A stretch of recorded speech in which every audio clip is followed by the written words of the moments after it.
So the pull drill is put in place for you to understand how to move your legs up underneath you instead of pushing your legs out in front of you. So what we're going to want to do is engage in our glutes and in our hamstrings.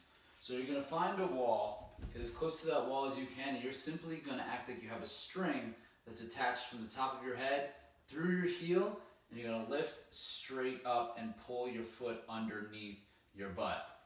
So again, from the side, what it should look like is having your foot directly underneath your glute here, and that's the way you're going to want to think about your stride as you're running then, as opposed to driving your leg out in front and pushing off.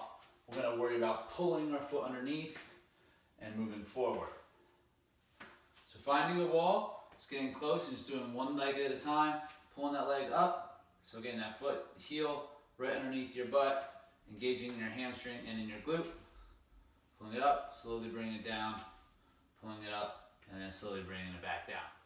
So as you're working on perfecting the pull with your glute and in your hamstring, you want to make sure that you're not relying on using your hip flexors and your quads to move you forward anymore. So a way to understand if you're firing the correct muscles and kind of quieting some of the others is to put 2 fingers right below your pelvic bone on your hip flexors and to raise your leg directly up, like as if you were driving that leg up and forward.